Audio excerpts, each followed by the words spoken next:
Hey guys, Jay here and welcome back to the channel. So don't forget to like, subscribe, comment, hit the notifications bell and do all of that silly stuff to stay informed. So we are rolling with an XRP update here, but I just want to give you a perspective of mine on the market. And Operation Choke Point 2.0 is a real thing, and the war on crypto is even more real when we start to see stuff like this. So as we all know, Trump made a pretty bold speech at Bitcoin 2024 in Nashville.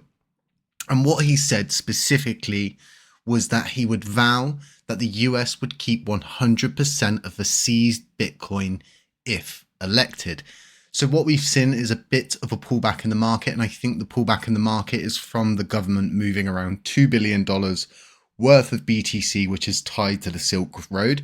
So what's really interesting is Donald Trump has also vowed to release the creator of Silk Road if he's made president. So if you actually start to look into who exactly orders the movements of the US government seized Bitcoin, it actually falls down to the US Marshals Service, who is responsible for storing, managing, and ultimately selling any confiscated cryptocurrencies.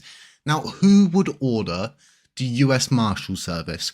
Well, the current president could probably do something like that. So when it comes down to the war on crypto, believe me now, it's real.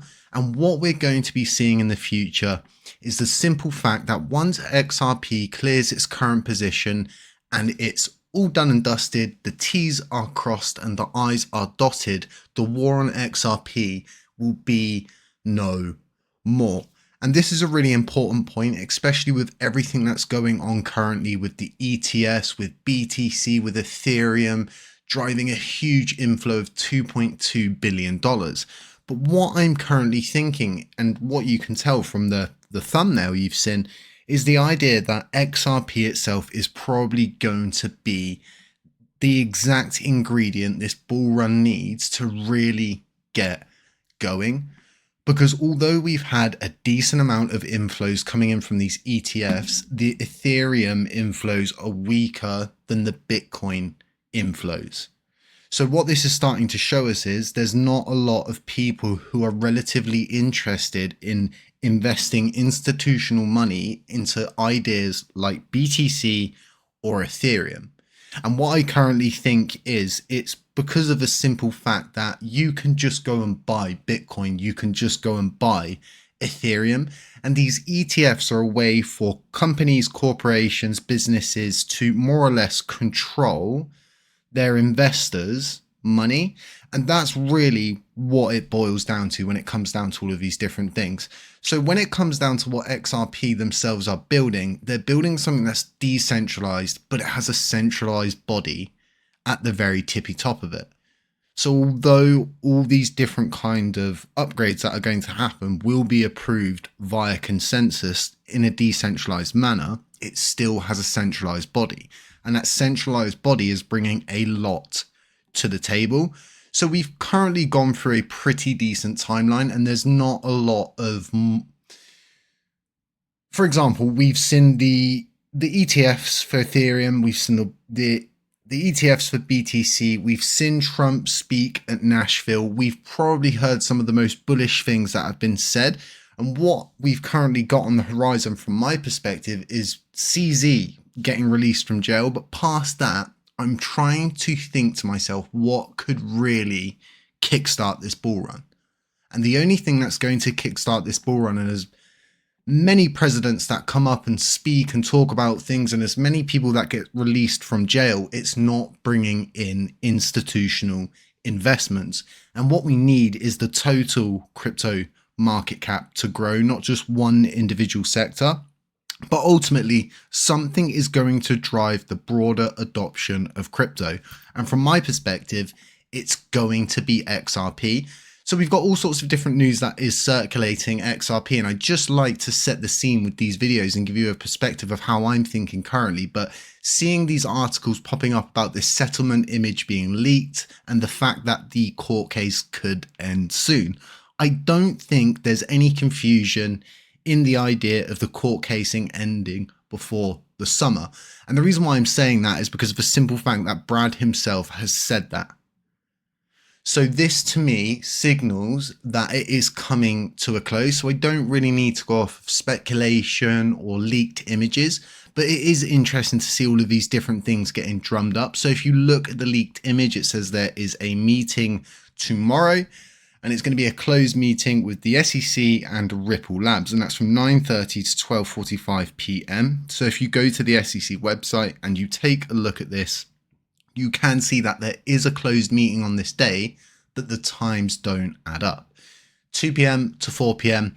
They're just times. I could be looking into it a little bit deeper than I need to. Times could change. There could be discrepancies. That leaked image could be fake, or it could just be a receptionist's day-to-day timetable that's been leaked. We just don't know. But what we do know is we are very, very close to this ending. But what I'm currently thinking is, just because the court case has ended doesn't mean the market is suddenly just going to go boom. I think there's going to be a huge breakout with XRP, specifically when the court case ends, but I don't think it's going to be the factor that starts to push XRP to the next level. So most people who hold XRP understand exactly how it works, what it's going to replace, and the fact that it's en route to do so.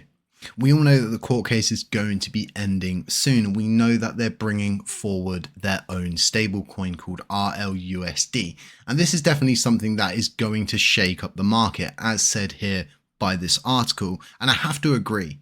I think personally it's going to dominate the stablecoin market because there is such a demand for a decentralized stablecoin since Terra itself collapsed.